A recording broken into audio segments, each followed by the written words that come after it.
Hi hello నమస్తే and welcome to our channel. CM Jagan కు ప్రాణహాని ఉందా? టెర్రరిస్టులు నక్సలైట్ల నుంచి ఆయనకు ప్రాణహాని ఉందని, అందుకే 2 హెలికాప్టర్లను కొనుగోలు చేశామని చెప్తోంది ప్రభుత్వం. అలాగే ప్రాణహాని ఉంది అంటూ ఇంటెలిజెన్స్ డీజీపీ కూడా చెబుతోంది. మరి ఇది ఎంతవరకు నిజం? నిజంగానే ఆయనకు ప్రాణహాని ఉందా? ఈ హెలికాప్టర్లను అందుకోసమే కొనుగోలు చేశారా? అసలు ఈ హెలికాప్టర్స్కి అయ్యే ఖర్చు ఎంత? ఈ డీటెయిల్స్ అన్ని senior political journalist Durga Kumar గారు మనతో పాటు ఉన్నారు. ఆయన అడిగి తెలుసుకుందాం. నమస్కారం. నమస్కారం మా గోవర్ధన, మన వీక్షకులు కూడా నమస్కారం.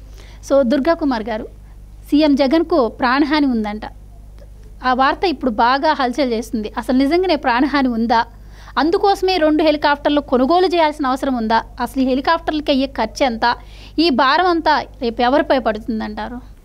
ఇది మంచి క్వశ్చన్ అమ్మా గోవర్ధన. రేపు ఎలక్షన్లో వస్తున్న దృష్ట్యా ఆయనకి హెలికాప్టర్లు కావాలి. ఆయన సొంత డబ్బుతో పెట్టుకోవటం ఆయనకి ఇష్టం ఉండదు. ఆయనకి ఎన్ని వేల కోట్లు ఉన్నా సరే ఆయన తాగే మంచినీళ్ళ దగ్గర నుంచి పైకి ₹1 శాలరీ తీసుకుంటానని చెప్తున్నాడు, కానీ ఆయన ప్రభుత్వ ఖర్చు మ్యాక్సిమం వాడుకుంటున్నాడు. ఇప్పుడు ఒక 400 కోట్లు పెట్టి ఒక బస్సు ఏర్పాటుకే వైజాగ్లో ఖర్చు పెట్టారు. అసలు ప్రభుత్వ సొమ్ముని మంచినీళ్ళ కన్నా ఖర్చు పెడుతున్నారు. అవి వాడినా వాడకపోయినా కూడా అది బూడిదలో పోసిన పన్నీరులాగా అయిపోతుంది ఆయన చేసే పనులు. ఇప్పుడు ఎలక్షన్లు వస్తున్నాయి, హెలికాప్టర్లు కావాలి. ఇప్పుడు ఉత్తరాంధ్ర అటు జిల్లాలకు వెళ్ళినప్పుడు అక్కడ ఒక హెలికాప్టరు, ఇక్కడ కోస్తల ఆంధ్ర అండ్ రాయలసీమకి విజయవాడ కేంద్రంగా ఒక హెలికాప్టరు పెట్టడం కోసం ఆయన ఇప్పుడు డీజీపీ ఎవరి చేతిలో ఉంటారమ్మా? ప్రభుత్వ చేతిలో ఉంటారు. ఏది రాయమంటే అది రాస్తారు. అసలు ఎప్పుడన్నా ఆయన మీద ఎక్కడన్నా దాడి జరగటానికి కానీ ఏమన్నా జరిగినాయి? ఆయన ఎప్పుడన్నా అసలు బయటకు వచ్చాడా? ఆయన ఏమన్నా డెవలప్మెంట్లో యాక్టివిటీ చేశాడా? లేకపోతే ఏమన్నా నక్సలైట్ల మీద ఏమన్నా నక్సలైట్ల నివారణ కోసం ఏమన్నా చర్యలు తీసుకున్నాడా? ఆయన మీద పగబట్టడానికి ఆయన సొంత లాభం కోసం ఆయన చేసుకుంటే వెళ్ళిపోతున్నాడు. నక్సలైట్ల జోలికి కూడా ఆయన వెళ్ళా. వాళ్ళు కూడా మన జోలికి రావట్లేదు. ఆయన సొంత డబ్బులు సంపాదించుకునే పని మీద ఆయన ఉన్నాడని అసలు ముఖ్యమంత్రి ఉన్నాడో లేడో వాళ్ళకి తెలీదు. నక్సలైట్లు ఉన్నారో లేదో ఈయనకి తెలీదు. ఎందుకంటే ఈయన లైన్ అంతా వేరు. మనీ ఎర్నింగ్ ఎక్కడ దేని నుంచి ఎంత రావాలని.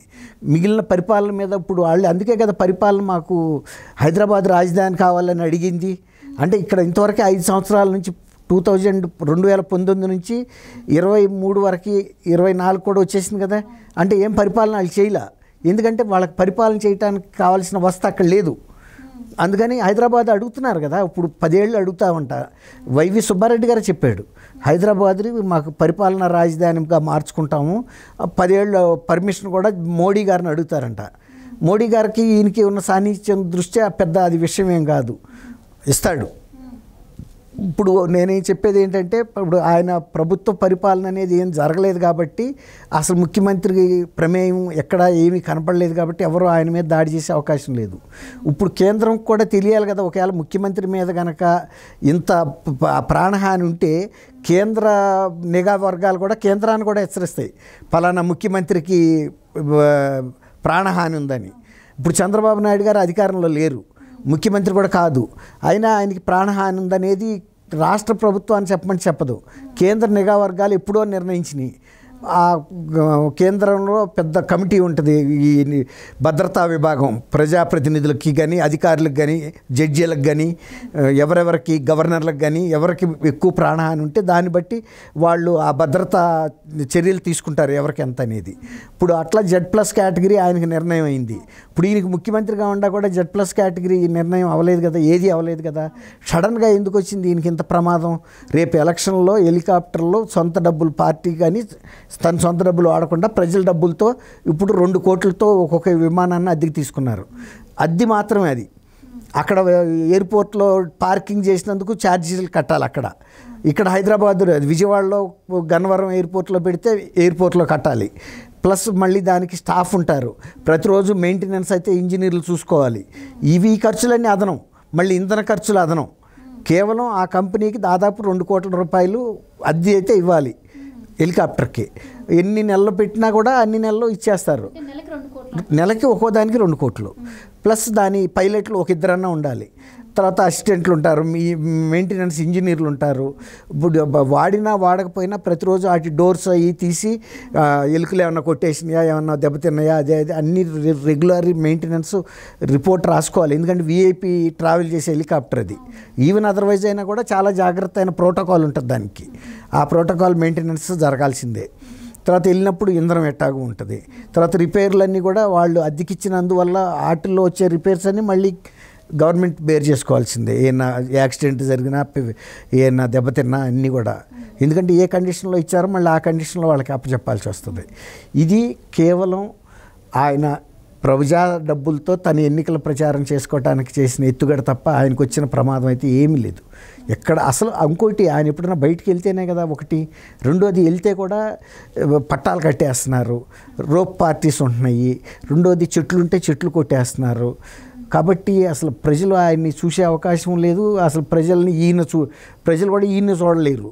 అట్లాంటి పరిస్థితుల్లో ఈయన మీద ఎవరు పగబడతారు? తర్వాత ఈయన చేస్తున్న వ్యవహారాలన్నీ కూడా, ఇప్పుడు శాండ్ మైనింగ్ ఉంది, అదొక స్కాండల్. వాళ్ళు ఒక లాబీ ఉంటారు. అలాగే ఇది లిక్కర్ కూడా అదొక మాఫియా. తర్వాత శాండల్వుడ్ అదొక మాఫియా. వీళ్ళందరూ కూడా రేపు ఎలక్షన్ ఫైనాన్సింగ్కి కూడా విపరీతమైన డబ్బులు మొబలైజ్ చేస్తున్నారని కూడా ఒక ఇది ఉంది. ఆయనకి ఏమి సొంత ఖర్చులు అయ్యే అవకాశం కూడా లేదు అని. ఇప్పుడు ఒక పక్కన ఎస్సీలు, నా ఎస్టీలు అని ఇవన్నీ చెప్తున్నాడు కదమ్మా. ఆయన ఏదన్నా చేస్తే కూడా ప్రతిదీ ముందు స్వలాభం చూసుకుంటాడు. అంబేద్కర్ విగ్రహంలో ఆయనకి దాదాపు 108 కోట్లతో అదే స్థాయి విగ్రహాన్ని తెలంగాణ ప్రభుత్వం ఆవిష్కరిస్తే అక్కడ 426 కోట్ల పైన ఖర్చు అయింది. అంటే దాదాపు 300 కోట్ల డిఫరెన్స్ కనపడుతుంది. ఇది రేపు ఏ ప్రభుత్వం వచ్చినా ఎంక్వైరీ చేస్తే కూడా తెలుస్తుంది కదా, ఎస్టిమేట్ ఎంత వెయిట్ ఉంది, ఎంత హైట్ ఉంది, విడ్త్ ఉంది, అన్ని కొలతలు వేస్తారు కదా, ఇంజనీరింగ్ కొలతలు. అక్కడ ఆ కంపెనీ ఆ ప్రభుత్వానికి పక్క రాష్ట్రంలో అంత అయితే ఇక్కడ ఎంత అయిందంటే కూడా తెలిసిపోద్ది కదా. రేపు ఆ కంపెనీ మీద కూడా చర్య తీసుకోవచ్చు కదా, దేని ప్రకారం వేసావు ఈ బిల్ అని. అట్లా ప్రతిదీ కూడా ఆయన స్వలాభం చూసుకుంటాడు తప్ప ఈ హెలికాప్టర్లు కూడా. నేను ఎందుకు అంబేద్కర్ విగ్రహం ప్రస్తావన తెచ్చానంటే, అక్కడ కూడా ఆయన స్వలాభం కోసం అక్కడ పెద్ద విగ్రహం పెట్టించాడు, కానీ ఎస్సీల మీద, దళితుల మీద ప్రేమతో కాదు. ఇక్కడ నాకు ప్రాణహాని ఉందని డీజీపీతో రాయించుకుని అది కేంద్ర నిఘా విభాగాలు ధృవీకరిస్తే నమ్మొచ్చు ఇది ఈయనకి ప్రాణహాని ఉందని. ఈయన రాసిన దాన్ని బట్టి 2 హెలికాప్టర్లు అక్కడ ఒకటి ఎన్నికల ప్రచారం అటు వెళ్తే అది, ఇటు వస్తే ఇది. అంటే 2 పడవల మీద ఇది చేస్తున్నాడు ప్రయాణం. హెలికాప్టర్ ఆల్రెడీ ఉంది, బెల్ హెలికాప్టర్ రాష్ట్ర ప్రభుత్వానికి ఉంది. మొన్న ఏదో చిన్న టెక్నికల్ ఎర్రర్ వచ్చిందని చెప్పి దీని వెనకాల ఏదో పెద్ద కుట్రకోణం దాగి ఉందని చెప్పి ఒక అనుమానిస్తున్నారు. అంటే ఈయన శాబటైజ్ చేసి కూల్చేయాలని ప్రయత్నించారని. హెలికాప్టర్స్లో ఇలాంటి రిపేర్లు వస్తామనేది సహజం. అందుకే హెలికాప్టర్స్ని ఎప్పుడు కూడా కేంద్ర పోలీసు వాళ్ళు కూడా ఏం చెప్తారు, ఇంటెలిజెన్స్ వాళ్ళు, ఎక్కువ దూరం ప్రయాణించేటప్పుడు వీఐపీలకి హెలికాప్టర్ ప్రయాణాలు పెట్టకండి, తీసుకెళ్తే ఏరోప్లేన్ ద్వారా వెళ్ళండి, లేదంటే బై రోడ్డు వెళ్ళండి, అంతే తప్ప హెలికాప్టర్లను ఎక్కువ డిస్టెన్స్ వెళ్ళటం వలన వాటిల్లో వచ్చే ప్రమాదమే ఏది మరమ్మత్తు, ఏమన్నా రిపేర్లు వస్తాయి, తర్వాత వాతావరణం అనుకూలించకపోతే కూడా ప్రమాదానికి లోనవుతాయి అని. అది అంతే తప్ప అది దాన్ని ఒక సాగ్గా ఉపయోగించుకుంటున్నారు. ఇదేంటంటే ఏదన్నా ఒక అవకాశం వస్తే దాన్ని తన స్వలాభానికి ఉపయోగించుకోవటానికి అంతే. Right, thank you so much అండి.